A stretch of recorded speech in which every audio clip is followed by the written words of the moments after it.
right, we're live. Welcome back to another episode of the Thumb Strong podcast.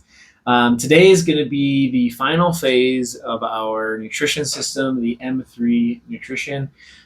So the first episode, if you didn't watch it yet, go back and rewatch. So phase one is about metabolic reconditioning. So that's going to be where we reset the metabolism, really kind of heal the body and the digestive system, so that we can set ourselves up for great results, really building those foundational habits, right, around nutrition. I was going to say, it's like the foundation phase. Yep.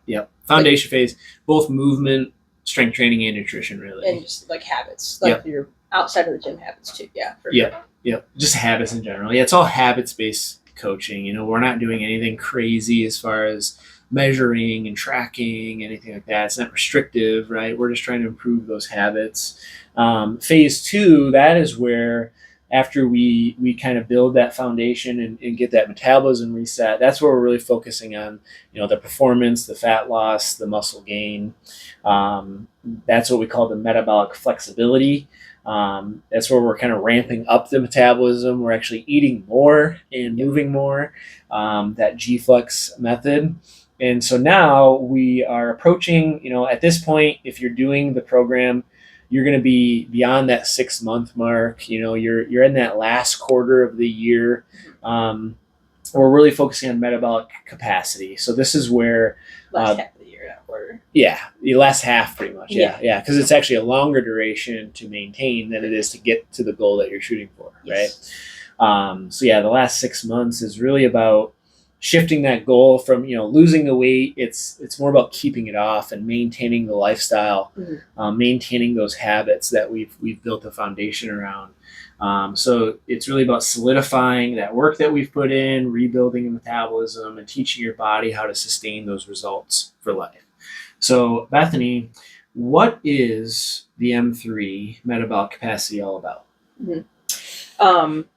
Just as like a quick overview into it, obviously we'll get into the nitty gritty of it. It's basically the term reverse dieting, if you're familiar with it. If not, it's basically just doing the opposite of what a diet does. It's what we've also done in phase two with the adding the calories back in plus increasing your weight or increasing your activity to coincide with that.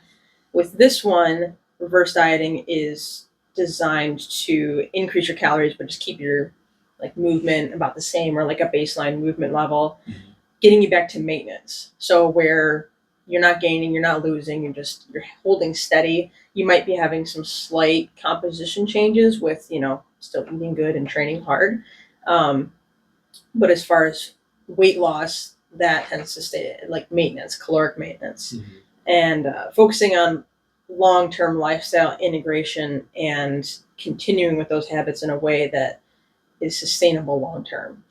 And because that's the part that most people struggle with. And so that's why it has so much of a focus. That's why it has 6 months with it, because you need to go through different seasons and figure out, okay, when I'm super busy, what do I need to do to be successful or still maintain my results? What do I need to do when it is easy and I can push? What do I need to do when it's holidays? What do I need to do when this happens? When life throws all these things at you, because life's going to happen. It's not going to be sunshine and rainbows and easy going. Oh yeah, I can do all the meal prep in the world. It's like, okay, what happens when you're moving and you aren't able to meal prep? And it's like, all right, how do you find ways to do that?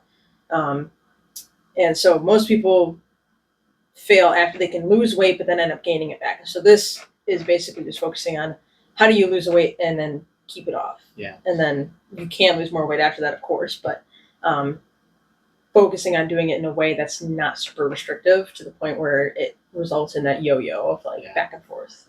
And the important thing is, and that's kind of why, we tell clients a lot, like, hey, if you can dedicate a year, you're really going to notice a huge transformation. Yes, you can make great progress in 12 weeks, 24 weeks. And that's what the first 2 phases are going to accomplish. But like you said, you have to go through all 4 seasons of the year. And 1 year, you're going to have sickness in there. You're going to have vacations, travel. You're going to have busier times of the year, less busy times of the year. So if you can really go through a system where it's going to take you through all those seasons, you're going to set yourself up for the most possible success, right? 100%. The other thing with the maintenance that you mentioned, in phase 2, we were really ramping up that metabolism, and so with maintenance, your maintenance calories and your metabolism is going to be higher than when you started, right?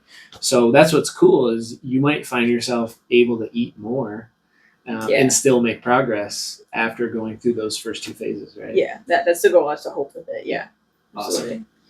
absolutely. So specifically, what somebody would focus on going through this program. So weeks like the first chunk of that 6 months, it's focusing on the reverse dieting. So slowly increasing calories, not to drive fat gain, but to again like continue feeding your body and like feeding the metabolism, getting like your hormones back up to where they should be, everything like that. So just increasing calories very slowly by roughly 100 to 150 calories per week until you hit that maintenance level where your weight is consistently like an average of not going higher than like 2 pounds plus or minus, because there's water weight fluctuations and everything, and like it's not going to stay at one number all across the week. But as long as your average is like hovering around the same for a while, you can safely say that would be your maintenance calories. And would you say, like, let's say somebody didn't quite reach, maybe they still had a little bit more of a goal that they want to accomplish, you could just keep them slightly below that maintenance until they hit that goal. Yeah. And then it's working them back up to the maintenance, right? Yeah, you could essentially just run another like phase 2. Yeah. And like do the fat loss phase and then go into like the G flux where it's, pushing the calories and the activity a little bit more, to then like build back up there after cutting down a little bit. So you could run that as many times as you wanted to, realistically, and then go into the lifestyle phase, because that's just how it's designed to be, to like build you out of it. Yep. Awesome. And then the other thing that you're focusing on is maintaining consistent protein and your produce or like vegetable plant intake. I just like to say protein and plants is what you want to focus on eating mostly, and then also focusing on like energy and sleep, how's like mood and strength, hunger levels. Hunger levels should be coming back to normal. Like if you're losing weight, you should be hungry. Right. Realistically, right. Like your body should be like, hey, we need to eat some food because otherwise we're going to have to lose some weight. Obviously, in the very first phase, when you're changing up your diet from maybe more processed foods to more whole foods, you might actually not be as hungry, which is fine. But towards the end of it, you likely will have some hunger. Because that metabolism is increasing too. That as well. So like if your metabolism is increasing, you should be getting more hungry. But yeah, sometimes it's weird how like you add in more food and somehow you do get hungrier. And that's also a good sign that like your body is using the fuel and it needs it. So when all this is done correctly, like it helps to restore your hormones and again metabolism after the dieting phase, helps to prevent any rebound weight gain. If you just like kind of go back and have a bender after you're like, oh yeah, I finished my fat loss phase, I'm gonna go for a week and eat whatever I want and have all the drinks and stuff, like you can rebound really fast with weight. And so by doing it nice and slowly, it helps to prevent that rebound weight gain or fat gain. And you can maintain your muscle while increasing your calories and rebuild that strength and performance that maybe dipped a little bit during that. So your weight should stay pretty stable, like plus or minus 2 to 4 pounds while still eating more. That's pretty normal. And you'll feel better as far as your energy and recovery. Maybe your strength is going to improve in the gym, and hopefully less like food guilt and fear around food because you are starting to add it back in, which for a lot of people it's a tougher mindset as trying to stay at a maintenance than to have a fat loss goal to shoot for, just because it's a little bit different. You're not like, oh, I have to like get down, like keep losing. Like measurable progress is a little bit tougher with maintenance because it flips and flops every day depending on water weight and what you ate yesterday, what you drank yesterday, whether you had enough salt, whether you slept well, like all that kind of stuff impacts your day-to-day scale weight. So hopefully by that time it's understood that it does fluctuate day to day, and it's more about the average. And one thing I'll say on that too is Usually, I've noticed this. We've probably both noticed this, but after people they've noticed some great progress. Their body's changing. Typically, like that goal of like losing the body fat initially, after you get like 6 months in, your goals tend to change. Like Yeah. you might start shooting for more of a performance goal. So maybe it's like your lifts in the gym, improving your endurance. So maybe it's like shifting from okay, I've lost some weight, my body is feeling great, I've got energy. Maybe I'm gonna like sign up for a couch 5K and run my first 5K. Yeah. So you'll start to set other goals than just like body composition at that point. Right. And you'll have the energy and the performance to do it. Right. So, and then having something new to focus on, a new goal to strive for, rather than just like, hey, how much weight can I lose in this period of time? Yeah. And with adding more stuff in, we're actually allowing you to add in more of those foods that you really love and enjoy. So obviously the first two phases, it's going to be really focusing on having the habit and the foundation around whole foods, healthier eating. We're trying to shoot for that 90% healthy foods in the first phase, right? So by this phase, that might look more like an 80-20 or even a 70-30. So you can actually reintroduce some of those treats and stuff that you enjoy and still be able to eat healthy most of the time. That's kind of the goal.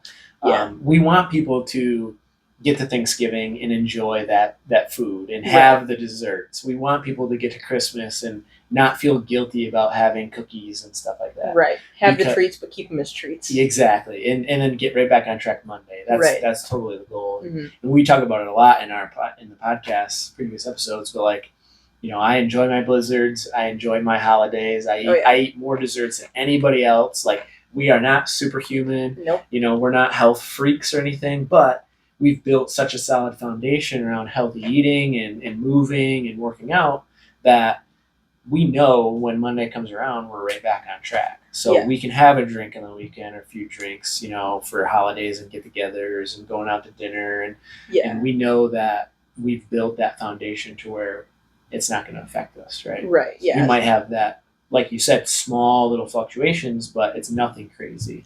Right, exactly. So that's where it goes into the second half of the phase 3 of M3, the last 41 to 52 weeks of the year, is building the food freedom and long-term balance. So if you started it in January, then you would end in holiday season, building the food freedom and learning how to do that. So focusing on getting away from any strict tracking, so not counting calories in this phase, more of just the protein and produce goal with that.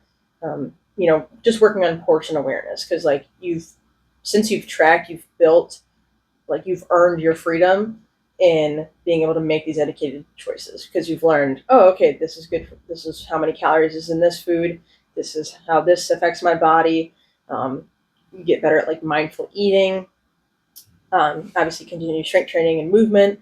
But it's mostly about balancing nutrition with real life, like vacations, social events, weekends. One specific habit in there is to enjoy a small treat or something like that, once a week at least. Of add back in a food that is maybe if blizzards would be the thing for you, right? You'd want to, maybe it's just a mini blizzard. You're just oh, once a week I'm going to go get a mini blizzard, and it's you get that your little treat. It's not cut out from your life forever. It's you have that little thing, and it's oh, okay, I can enjoy my treat, and it doesn't wreck me. And it's less about adding the calories. It's less about the food, and it's more about the breaking the all or nothing mindset of it. I think that's the biggest thing that hurts people, is they feel like they either have to be 100% on or they aren't. And rewiring that by saying, hey, go have a treat. Have a treat once a week. Do this, do that. And then it allows them. I think people liked the cheat day way of doing it. But then it's they would go overboard on the cheat day and be super restrictive during the week. And they beat themselves up over it. And then they beat themselves up over it. So it's being hey, have a little bit of a treat, but still focus on these things, the main things, rest of the time. So it's just teaching you how to fit, or how to live that fit lifestyle, but not feel like you're always dieting or always having to track or be on, or not super duper meticulous with everything you do, because it gets old after a while. Oh yeah. I think that's reassuring that it's not a forever thing. I think that's Yeah. what a lot of people think in the beginning, and that's why it's so hard, is because when they start something, they think, oh man, I got to do this forever. Like, this is gonna be really hard. I don't know if I can do it. Maybe I'll just go back to, doing what I was doing, or you flip back to that, habits that you had, and kind of throw in the towel, where it's not black or white, 0 to 100. It's more of a dial. We talk about the dial from 1 to 10 a lot. Mm-hmm. So there's going to be times of the year where that dial is cranked up to an 8 or a 9, and then there's going to be times of the year, like right now, we're approaching Thanksgiving and Christmas. Maybe you turn that dial back a little bit to a 6 or a 7, but you've already built the habits and the foundation to where you're not going to completely lose the results that you've achieved. Yeah, exactly. So we've kind of already talked about it, but like, why does this system work? Why does this lifestyle? Yeah. To get a little bit into the science of it, I mean, they've done so many different studies and research on metabolism and how things are affected after fat loss phases, and doing the reverse dieting. So that gradual calorie increase, it helps to normalize the levels of your resting energy expenditures. Like, just the calories you burn at rest adjust automatically without you even thinking about it, because your body's like, oh, we don't have as much. I mean, our bodies haven't changed in 10,000 years that much. So it thinks we have less food, so we need to be more efficient with how many calories we burn, right? So you naturally are going to move less subconsciously. You can't really control that part. But then also just your thyroid hormones start to decline, so you're burning a little bit less energy with that. Doesn't mean that that's going to halt all of your results. It just means that does decline after a certain point. Mm-hmm. And by doing that gradual calorie increase helps to normalize all these again without like putting on a bunch of body fat right afterwards. And then obviously, like, pairing strength and protein. We talked about it last time. Like, muscle is going to be your metabolic engine. So keeping your protein high, like at least 0.7 grams per pound of body weight, up to 1 gram. And training consistently, strength training, that just helps preserve or build that lean muscle mass over time. And that's going to be the higher energy expenditure long term. Yep. And so, to give you an example of your basal metabolic rate, or like your calorie burn at rest, right? So, if we were just sitting here, we're burning calories, Mm-hmm. and everybody does all day long. You could wake up, not do anything, and you will burn a certain number of calories. And for a lot of people, it's actually more than they would think. But the more muscle mass you have, the more calories you burn at rest, which means what I mentioned last episode, you have that higher allowance, Mm-hmm. right? So, for example, if I were to do a calculation based on how much muscle I have, my body weight, and stuff like that, I might burn 2,000 calories at rest. Mm-hmm. Well, if I did a traditional diet or restrictive or GLP-1 with no strength training, and I wasn't eating enough protein, and I lost 30 pounds and 10 of it was muscle, my basal metabolic rate, or that ceiling, would go down. Maybe it's only 1,800 or 1,700. Right. So then at rest, I'm actually burning a whole lot less calories. So then when you do eat too much, that's where that weight will come back on. It's easier to come back right. on, yeah. So that's what's cool about building muscle, is even when you aren't doing anything, you're burning more calories. You're able to keep that fat off easier. Right, exactly. The next part of it is obviously building the mindset and food freedom. So just shifting the mindset from diet rigidity into more of like an awareness, like intuitive eating, or just having a different awareness of what you're putting in your body and how it affects you. So that way it's more on cues than like what the app says and what the app's telling you. So you kind of win back some of that freedom with it. And you also have like lower binge or relapse tendencies, where you tend to yo-yo, their emotional well-being, all that kind of stuff too. And then also just hormones, energy optimization. Again, same thing that we were talking about earlier. Just helping to restore your hormones that control your hunger and your fullness cues. So the leptin and ghrelin levels helps with cortisol balance and menstrual function, and you just become more resilient and more hormonally optimized and all that good stuff. Yep. So getting back to that maintenance levels where your body is most happy, because it's homeostasis, where everything is staying the same. Which is especially important for, especially females once they approach that menopausal stage. Like, obviously the hormones, that's a big period of time where people struggle with, their weight and their energy and how they feel. So this is a really, really powerful tool and system to help even with that, right? To Right. maintain or make progress during that period of time. So that's just a great example so that people can kind of understand what we're talking about when we talk about energy optimization and hormone regulation.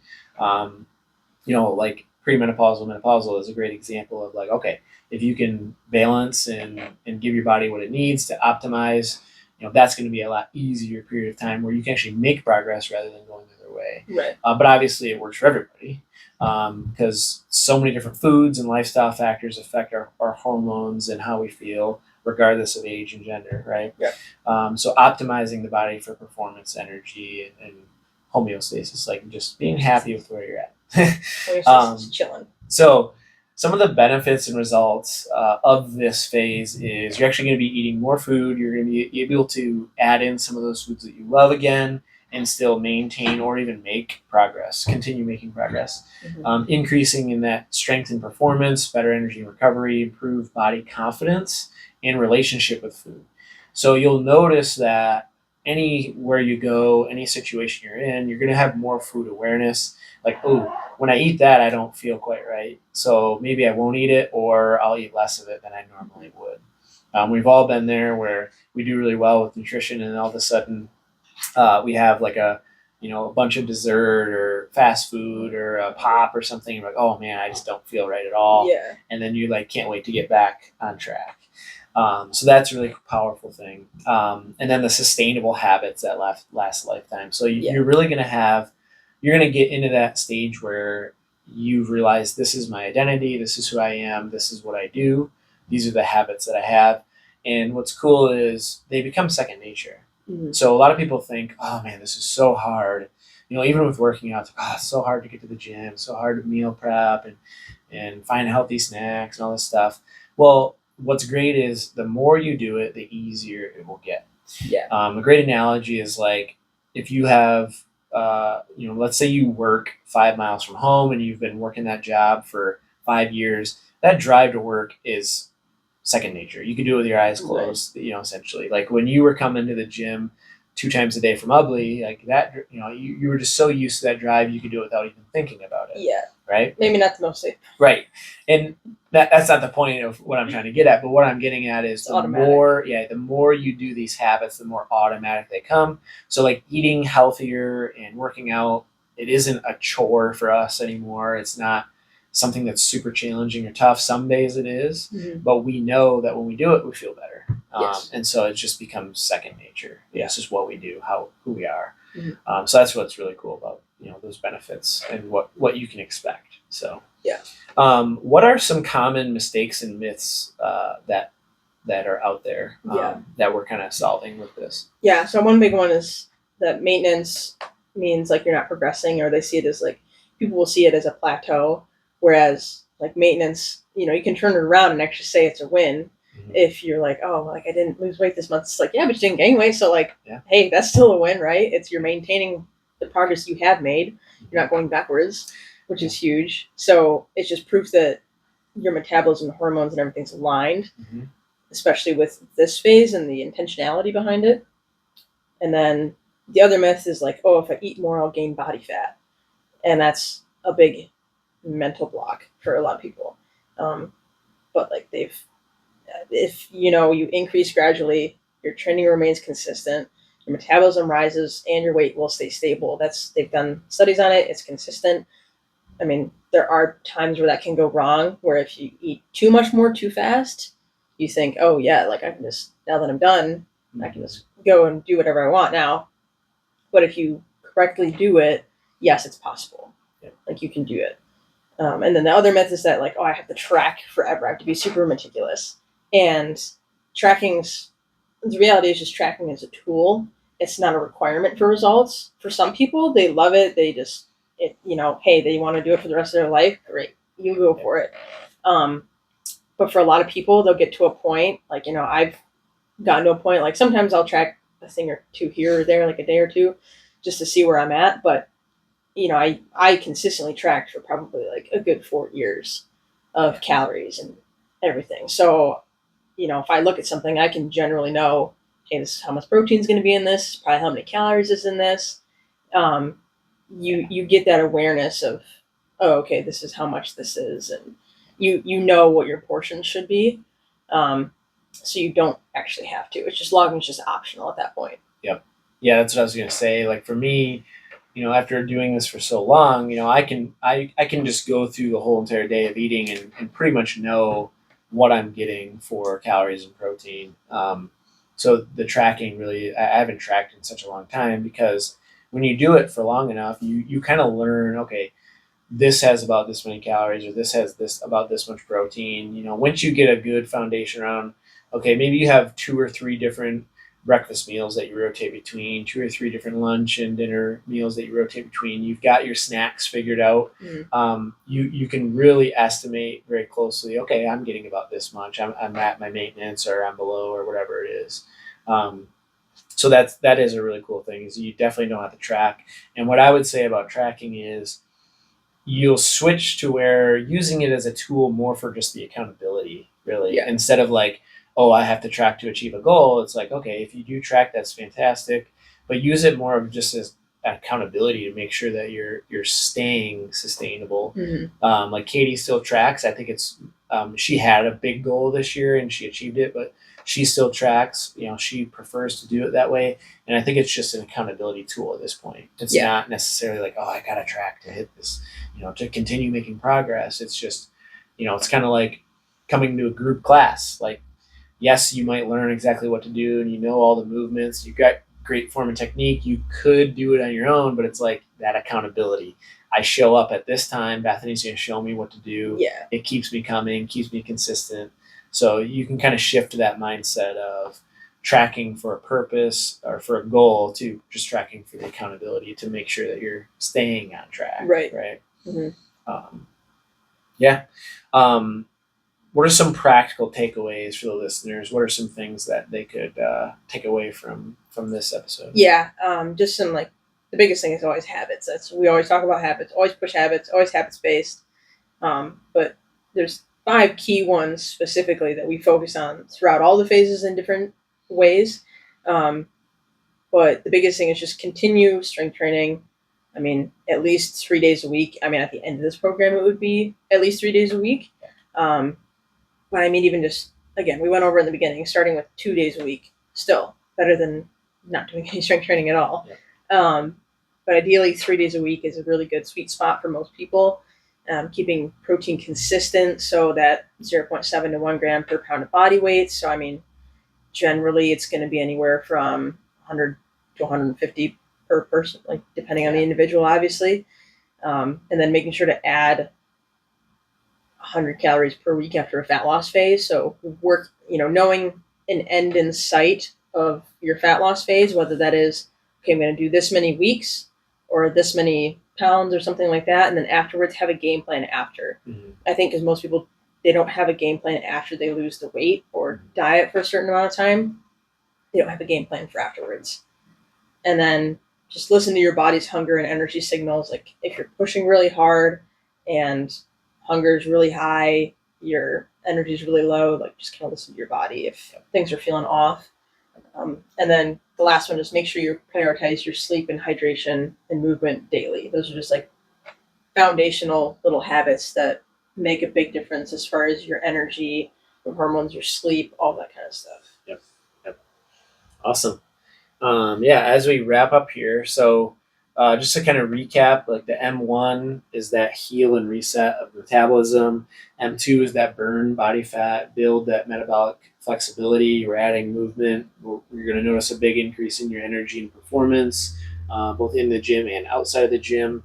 And then the M3 is building that capacity, maintaining the results, and kind of living freely. So you're moving into that healthy lifestyle phase where you can do it forever. That's kind of the goal, right? Yes. Any final thoughts at all? I think that wrapped it up pretty good. Cool. So, if this sounds intriguing to you, obviously, we start clients at any point throughout the year. Doesn't have to be like January to December. So if if you're interested, or maybe you have that goal of like, I really need to improve my nutrition habits, I need to start working out, moving more, we would love to sit down and chat with you about our options to get started. We've got so many different options that we can do and kind of customize it to you, whether you like to work out on your own, in a group, personal training. This whole system can be built out as an add-on to whatever type of movement and training you're doing, as long as you're doing both, is our recommendation. We do have some clients that are doing the training totally on their own. They're just doing the nutrition with Bethany, and they're seeing amazing progress. So it is definitely a great add-on for anybody, no matter where you're at. You don't have to come here even. As long as you're doing those 2 or 3 strength training days, you're getting that daily movement in, you're gonna see great success with it. So yeah, that pretty much wraps up the entire M3 nutrition system. Like I said, it's an entire year kind of built out. In that year, I tell people all the time, even with just training, once you hit that 1 year mark, that's where things really start to click, and people have stuck with us the longest. They've made the most results. We've got a wall of fame right behind us, and there's a lot of people that have made great progress in 6 weeks, 9 weeks. But then you'll see about 3 or 4 ladies right here, actually, all of them 1 year, and their results are just incredible. They're the most mind-blowing ones, I guess. Yes, the most mind-blowing when you kind of commit to that full year of the training and nutrition. So that kind of wraps it up. So be sure to like and subscribe to really help us grow the channel. We want to try to help as many people. Our mission isn't just helping people in the gym; it's helping people all over the thumb, and that's why we do this live and we put it out on YouTube, and we try to educate people, provide as many resources and helpful tips as we can. But obviously, the end goal is we want to work with people and change lives too. So if you want to work with us, don't be afraid to reach out, and we would love to sit down and have a conversation. So it doesn't start with training or anything. We're not going to kill you the first thing. We always start with a conversation right in this very room. We figure out what your goals are, what you've tried in the past, what has worked, what hasn't worked, and we put together a plan for you. So until next time, stay healthy, take away and try some of these simple tips, and let us know how you feel. Have a great day, and we'll see you soon.